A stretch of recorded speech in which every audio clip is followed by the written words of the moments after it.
Hey guys, welcome back to my YouTube channel. It is Shantia here, and so we are doing a review for Married at First Sight episode 12. And before we get into it, go ahead and hit the like, subscribe, or the bell notification if you want to see more content from me. I would really appreciate it. And also know that this channel is dedicated to helping women live in a way that feels the most natural to them. So that is why I put out these reviews, so that we can kind of reassess how are women operating in the world and how can we learn from them. So, I don't see any person as, in Married at First Sight, I don't see any person as like, especially flawed. I see parts of myself in all of the women that I watch on this show, and that's why I like to watch it, because it helps me relate back to myself and mirror back into my life. What do I need to work on? So we are going to start off with, I think we're going to start off with the heavier energies, and we're going to sort of incline to something that feels a little bit more light. And so we are going to be starting with Bao and Johnny, because, I thought Jose and Rachel situation was pretty crazy a couple weeks ago. But after 4 weeks of being together, it's becoming very clear that Johnny has some major issues that he needs to deal with through therapy. And honestly, he shouldn't be in a relationship. So let me just get straight to it. He said that he doesn't like who he is with her. I think he said that in a preview, but he said that he would have preferred to be paired with anybody but her. He said that she's inauthentic, she lies. He said a lot of things about her that have just kind of blown my mind. And it's really making him out to look really bad, like really bad. I kind of thought it was refreshing that he was so honest, but he's honest to a fault, to the point that he doesn't even know what is decent communication to a human being. Because he, at some point, stopped treating Bao like a human being. When a woman shares her body with you, it's a big deal.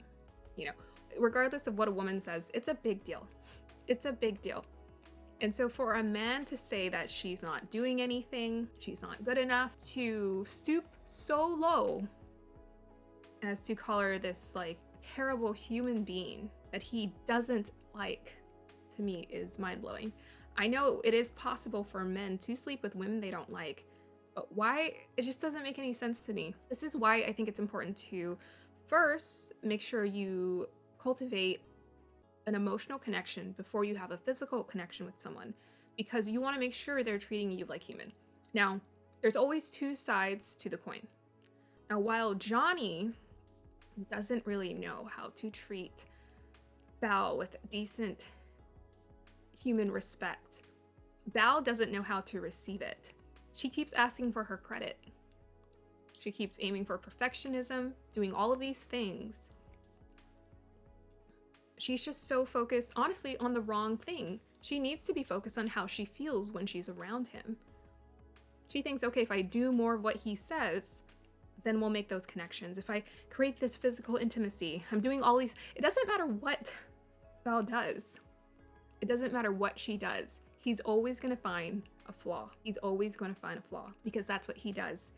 He's a hypercritical person who projects onto other people. Well, my TV partner kept saying, they said this, for a woman to comfort her attacker, for Bao to sit there and hear Johnny say everything that he did to Pastor Cal about her, and for her to come to his comfort, pretty mind-blowing. And I know some people will say, oh wow, she's so strong. And in a way, she is strong. But I think, to some degree, she doesn't know how to receive, she doesn't know how to recognize what is healthy. But that's what happens when you pair two perfectionists with one another. They're both going to bring all of that out of each other. And Bao is essentially triggering Johnny to the 10th power. He's also triggering her, but she's most definitely triggering him in all of his insecurities. She keeps saying she wants to make it work. There's all this pressure. And I would like to acknowledge that there is a genuine pressure in a relationship from family to make it work. But this is Married at First Sight.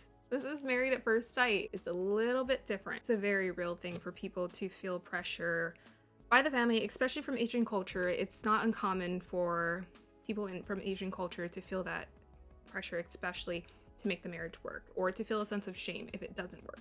But like I said, this is Married at First Sight. There are exceptions. This show has like a 20% success rate. If a marriage doesn't succeed, people aren't going to like they're not going to freak out. They're going to be like, okay, well, at least you tried. Again, she's so fixated on perfectionism and wanting to do things and try.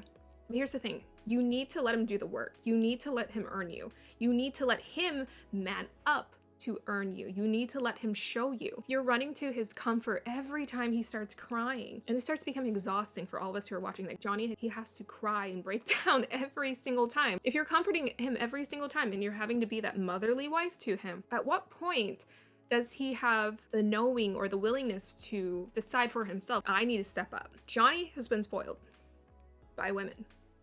Johnny has been spoiled by women. This is kind of my perspective. He's essentially recreating the situation that his father recreated with his family. You know, he's very in his emotions, being very selfish, very self-focused, not even having the willingness or the ability, the self-awareness to be compassionate towards this other human being who's doing so much for you. He's just nitpicking at her. And she's fighting tit for tat. She's fighting for credit. I'm like, girl, you should be fighting for yourself. You should be fighting for your emotional peace. Get mad, get angry, and get up and leave. It's not about quitting. It's about knowing boundaries. For Bao, it's about creating boundaries. For Johnny, it's about, there's many deep layers for Johnny that he needs to work on. Many deep layers. I think my battery's about to die. So I'm gonna go ahead and just stop this. So for Johnny, it's multi-layered. He needs a lot of therapy. He has a lot of unresolved emotional issues. I'm assuming sort of in the family, but I'm thinking they have to do with personal self-awareness and confidence. You know it's pretty bad when someone blames another person for all of their problems. Now, it's one thing to say, okay, I don't like this about someone. It's another thing to say, the reason this entire relationship is not working is because you are not meeting my standards and everything is wrong with you. Where's your accountability? He doesn't know how to take accountability. This relationship does not need to continue for the sake of both of their sanity. Val is essentially being emotionally abused. She doesn't know how to recognize it as that right now. She does have like an innocence and a cheeriness to her. I'm also picking up that she also has low self-esteem. And therefore that is why she's waiting for morsels of credit to be given to her by her husband. He's not acting like a husband. He's not treating her like a wife. She said she's committed to the marriage, but the marriage is something that takes two people. He isn't committed at all. He keeps saying 50-50. I gotta wait for her to show me. Johnny has become everyone's least favorite person on this show at this point. He has a lot of work to do on his own. Val needs to recognize her worth. Yeah, he has no respect for her. And in a partnership, your partner should always respect you. There cannot be a partnership because when you guys are fighting and having your disagreements, you need to be able to come back to, but I still care about you as a person. I still care about what you want. He's very much just in his own feelings and probably become one of the least favorite people on this show at this point. All right, so moving on to Brett and Ryan. So Brett and Ryan, I think we can all see after, these 4 weeks have passed that this isn't really going anywhere. They're really struggling to connect with one another. Ryan kind of decided he didn't want to be committed to this. Brett was interested, but now she's just like, okay, I can kind of see where this is going. But there's such a lack of communication. Neither of them are communicating directly what they're feeling, and communication is just, forget, your spouse. Communication is important between human beings. You have to know how to directly communicate how you feel to people. Otherwise, you're going to build up resentment and disharmony because you both are mentally or just internally in an entirely different space. Ryan doesn't know. I'm just like, where is your courage, man? Like, just say it, spit it out. And then Brett doesn't even know how to call him out. He's told her to call him.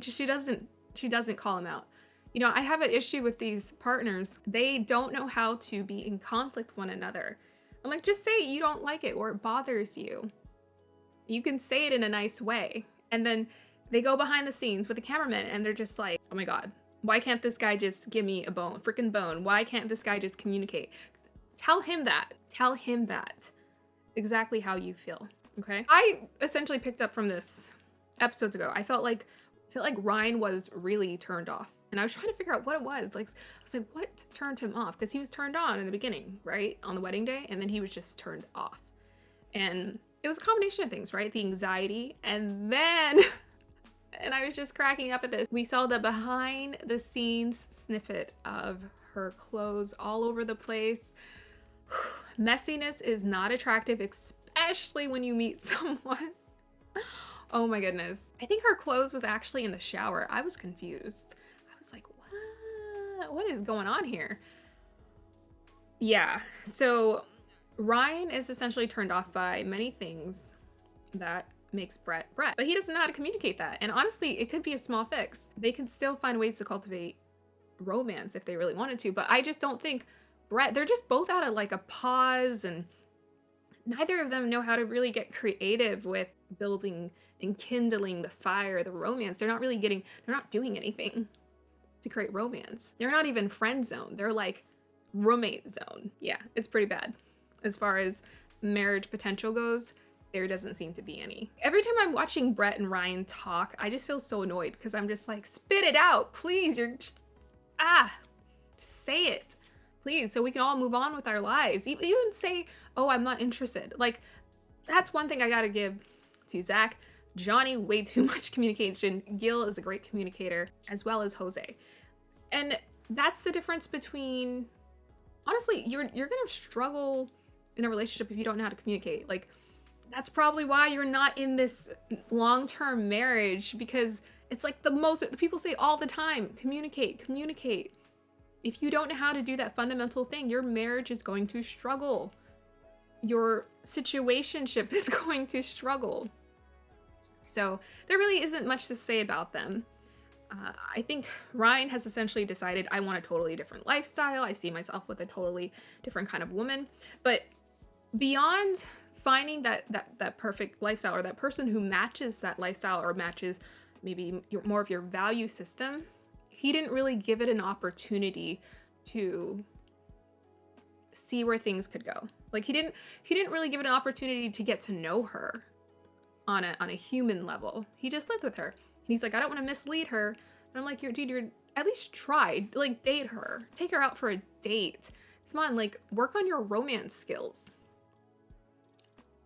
So yeah, I can see why you probably have been on so many dates. I don't know. The thing is, we don't even know what Ryan is like in a romantic situation, because he didn't do anything. So we don't know. And Brett, the same thing. I don't know. I have no idea what these people are actually like. I just hope they learn something from this experiment, and moving forward, they have no regrets, and they go out and I hope this experiment just teaches them to just go for it. Just go for it, okay? So moving on to our next couple. Let's go ahead and talk about Michaela and Zach. So Michaela and Zach are in a pretty good place. Michaela acknowledged that she loves Zach. Zach acknowledged that he really cares about her. I don't know if he said the L word, or I think he indirectly said it to her, something like that, or he's feeling loving feelings towards her, something like that. I don't know if he directly said he loved her. I like seeing where they're at, because to me it seems natural. They're kind of having to like each other, like fall in love with one another. Kayla said she's already there. I think they're in a good place. They're both giving it a real chance. They're having fun together. They're playing. So, I mean, there really isn't much to add on to it. I think she's learning, and her sister acknowledged, oh, she's learned and she's transformed so much. But I'm like, how much has she really transformed in such a short period of time? I don't know. You know her. Michaela's comment about marriage being a Rubik's Cube, I think that's a really good way to look at it. It's like, you're kind of trying to, it's a constant thing, right? You're just constantly, because this person is changing next to you. They're constantly evolving and changing. That's kind of the part that makes marriage exciting, is this person is constantly changing, which I think is really exciting. That means you always have something to look forward to in marriage. And I think sometimes people forget to look up to that. They're so stuck on what they used to be. Honestly, I'm the type of person, I tend to live more in the present. I'm more focused on who I am now than I was before. I always see myself as evolving more into something interesting. Seeing yourself that way is a really healthy way to see yourself, because then you could open your mind, your eyes to seeing your partner as someone who's constantly evolving, and you won't be stuck on who they used to be right? You're looking forward to who they're becoming. We always have to watch for those expectations. Dr. Shafali, who talks about conscious parenting, made a point on her channel just a couple of days ago about expectations and how important it is to, no matter what, let go of those expectations you have of someone, because they're never going to meet them. I think sometimes you can open up to people surprising you, but no one's ever going to perfectly meet your standards. And Johnny, most certainly, he needs quite a bit of therapy and some self-help books to help him gain that self-awareness. Let's go back. He almost has like a childlike mentality of seeing relationships or marriage or partnerships. It just kind of blows me away that for a woman to share her body with you and for you to talk about her that way in front of her, oh my God. And for her to comfort you after you throw a tantrum, oh my God. I don't like the word toxic because I feel like sometimes it's a write-off for what's really going on. Sometimes I feel like we slap toxic onto situations and we don't really see people for their humanity and what they could possibly do to change and transform. But I feel like with them, there is sort of some kind of toxic matchup going on there because they're feeding into each other's triggers and anxieties. Michaela and Zach. So Michaela called Zach her husband. My dad specifically said that he thinks it's always a good sign when someone says, my husband, because they're willingly acknowledging that they want to be in this partnership, in this relationship with this person, with this commitment with this person. And so that's a beautiful thing. Love to see that. Michaela and Zach are still young and they have a lot to learn, but who says you can't learn how to be in healthy relationships from like an emotionally younger standpoint or perspective? Let's go ahead and talk about Rachel and Jose. So Rachel and Jose are doing pretty good. I'm genuinely in awe of Rachel's ability to be so forgiving towards Jose. Honestly, I could not be as forgiving. But if you noticed at the beginning of the episode, the two of them both mentioned this person has all of the qualities, or most of the qualities that I've been looking for in a partner, and therefore I'm willing to make it work. That is mature thinking. Even beyond the drama, to be able to see it in that light, I think is beautiful. Because that's the reality. You're not going to get everything on that list. You're not going to get everything.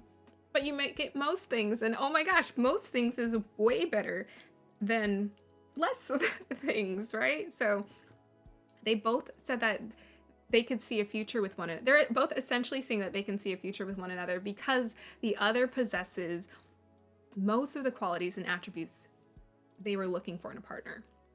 So I really like to see that. They obviously disagree with the traveling. I thought it was hilarious when Jose talked about traveling Texas. And my TV partner said it, even before Jose said it, they're like, oh, he's gonna say Texas. And he actually did say Texas, so I thought that was hilarious. And Rachel wants to go to Europe. Take the girl to Europe, Jose. A couple of trips won't hurt, okay? It'll be lifetime. He might even like it. That's the thing. It's like, stop.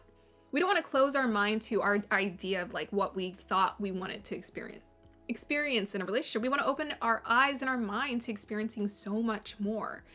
And so this is a really good chance for Jose to expand. Because if you want to really evolve as a human being, you have to be willing to be open to trying new things, trying things you never thought you would have done before. I think that's a very transformative experience for an individual to go through. So I think it would be great for Jose to try opening up to the possibility of traveling elsewhere.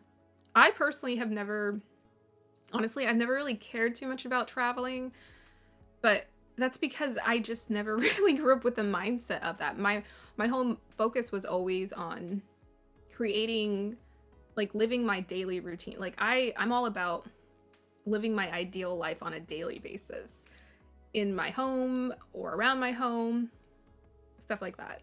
That to me is like where my dream life is created. But traveling is cool too. It's just something I didn't grow up doing a lot of, and therefore it's not really something that was ever really on my bucket list. Honestly, I can watch a foreign film and feel like I traveled.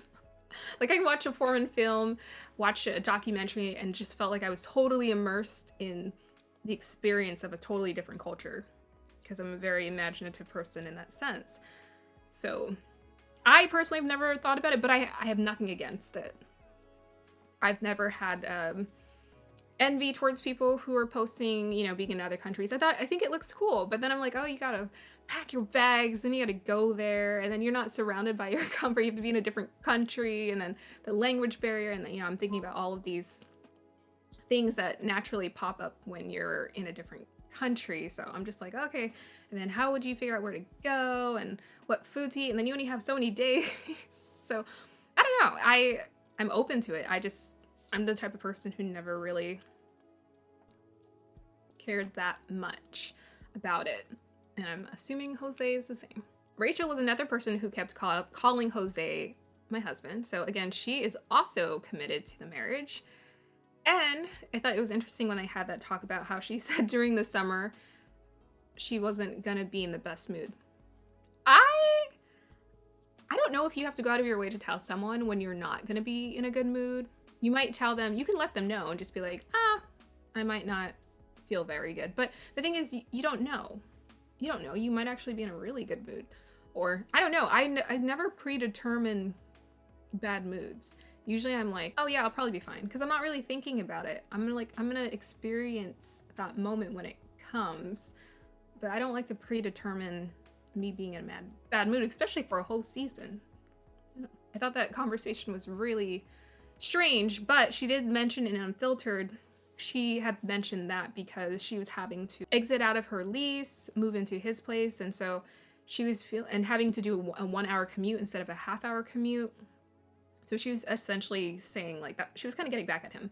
So I don't know, that's kind of a thing that women do sometimes. I think that we have to watch for is we'll say things and the men will be like, what? But really what we mean is that actually I'm pissed off that I have to do an hour commute to your place and da-da-da-da. Like we don't actually say what we feel. So if there's anything to get out of this episode, say what you really feel and just say it with compassion and respect. And I feel like you can't go wrong. Like sometimes people are just afraid to say what's really on their mind. But I'm like, if you say it with compassion and respect, then your intention won't be misconstrued. Someone won't be like, oh my God, you were trying to hurt me. You weren't trying to hurt them. You were just trying to make a point. Okay, so moving on to our last couple, Gil and, I just blanked out. Gil and Mirla. So I'm so happy for Gil and Mirla. I think they have come a long way. That's why I'm mentioning them last, because it's just like, it's a celebratory clap. Like we can just like relax and breathe. Like this couple, very unproblematic. We thought they were gonna be the most problematic and they ended up being so unproblematic. But I guess that just goes to show what happens when you're mature, when you have a mature mindset, when you're patient with someone else. What can happen? Instead of making demands towards the other person like Val and Johnny. You know, making demands. Brett and Ryan, no demands. No communication at all. Michaela and Zach, they're doing it. They're making it work for sure. Again, with them, it's just kind of like the maturity thing. They just have to grow into it. So Gil and Mirla are displaying. I'm not going to say that they actually embody, because I'm not there. But they're displaying all of like the positive things that help a relationship to thrive. They're communicating. They're having those difficult discussions. They're compromising. You see Mirla's wiping the dog's drool. She wants a dog now? What? She wants a dog? She's calling Gil her husband. Gil said, I need some affection. She's giving him affection. Now he's happy with the affection. Now he wants to give back to her. Let's go apartment shopping. What do you want? What's ideal for you? Well, this is what I don't like. You know, they're both not afraid to communicate the things they don't like. And they're not, the thing is, I think sometimes people get so bent out of shape about communicating dislikes. Like they have to be angry. You don't have to be angry to communicate something you don't like. You just say it. And the thing is, when you say it with even less emotion, sincerity, that person is waiting with an open ear. They're waiting, they're listening. They're more open to compromise. That's why I think Mirla is willing to compromise with Gil, because he's such a willing, patient communicator. What else is there to say? I mean, they're doing a wonderful job. I'm happy to see them thrive, and I'm looking forward to seeing them be a forever couple on this show. So that is my summary of Married First Sight. Y'all should have seen me after I watched that episode with Bao and Johnny, after everything he said about her, saying that he would have been matched with literally anyone else. He kept blaming her. He said, the more I learn about her, the less I like about her. I'm just like, whew, dude, you have to know at some point, this is your projection. The thing is, if you're picking up all of these things that you don't like about someone, that says more about you than it does about that person. What are you focused on? Because Gil could have nitpicked everything about Mirla. Oh, you're superficial, did this, but then he wouldn't have been able to enjoy all of those other qualities with her. And so supposedly, right, they haven't consummated, Gil and Mirla haven't consummated their marriage, but look at how their marriage is thriving. That's why it's important to cultivate an emotional connection first before you jump into the physical. You could always do that. To me, it's such a natural part of the experience of two people coming together that it's not really something that needs to be rushed. First of all, as women, you have to make sure that person is deserving of your body. We develop hormones when we get intimate with people. We connect through intimacy. So that's why you have to think about that when you're sharing your body. It's not just, oh, it's fun, it's all nice. Like Bao, do you see? She's developing all these feelings for him, willingness to try. But Johnny, he's still in the same place he was in the beginning. Indecisive, skittish, unhappy, dissatisfied. And all of this is a projection that's coming from. So that's why we work on ourselves. We do the inner work before we get into relationships, because then we can thrive. We can give this person what they need without feeling greedy or feeling like they're taking something from us. That's why you come to people with full cups. I've seen it before. People are trying to offer me empty cups. I'm like, go fill your cup up first and then come to me. You can't come to me with an empty cup because you have nothing to offer me. And then at some point you're going to be like, oh no, look at, you've taken everything from me. And I'm like, but you offered it to me. See, that's why you have to always discern, just like Bao needs to discern. This person has an empty cup. They have nothing to offer me. Ryan, I think, knows he has an empty cup. And that's why he can't offer Brett anything. All right, so thank you guys for watching my review of Married First Sight. I better end this before it gets way too long. If you guys are still interested in more content from me, then go ahead and like, subscribe, or hit the bell notification. I would so appreciate that. And as I said in the beginning of my video, this YouTube channel is dedicated to helping women live in a way that feels the most natural to them. The most natural. How can we make better decisions for ourselves as women to live in a way that is healthy, to live in a way that we feel like we're thriving, we are content, we are fulfilled, we are satisfied, and we are living in flow with all of the different circumstances of our life. Thanks guys, bye. Hey guys, so I just wanted to make a quick note. I think this is really important to mention. So in this episode 12 of Married at First Sight, there was a lot of emotional abuse that was coming from Johnny. And I think it's important for women, especially, to acknowledge when they're being emotionally abused. Just because someone isn't hitting you doesn't mean that it is not abuse. That person should not be talking about you as if you have that bit of value as a human being. They shouldn't be picking you apart to that extent. I would highly recommend for you guys to check out the Netflix show Made. Phenomenal show, great acting. But that is a perfect example of emotional abuse. Jose actually wasn't too far from it either, emotional abuse. So because we've seen the reoccurrence of emotional abuse in this season of Married at First Sight and, you know, the previous seasons of Married at First Sight, it's important to acknowledge just because someone isn't hurting you doesn't mean it is not abuse. You should recognize how you feel around that person if you feel comfortable around them. If you're getting any kind of anxiety or uncertainty. Sometimes I felt like Johnny energy almost felt like emotionally violent. Like he's emotionally violent person internally. You can see the emotions raging through them. That's why sometimes when you watch someone, they feel things so strongly, like Michaela does, you want to watch for that because you want to see if they have the ability to stabilize themselves. That's why I keep saying about you need to let him pick himself back up. Because you want to make sure that this person is worthy of fathering your kids. Can they stabilize themselves emotionally? And from Bao's experience, she's obviously seen men be at a low in her life. And so maybe she's kind of used to having to compensate for romantic partners who just don't show up emotionally for her. But you need to recognize how that person makes you feel, and you need to think about, can I see this person fathering or mothering my child? Would I want them around my child? Would I want them to raise my child? So recognize emotional abuse. If you feel like you don't really know what emotional abuse is, I would highly recommend you to check out the show Made on Netflix.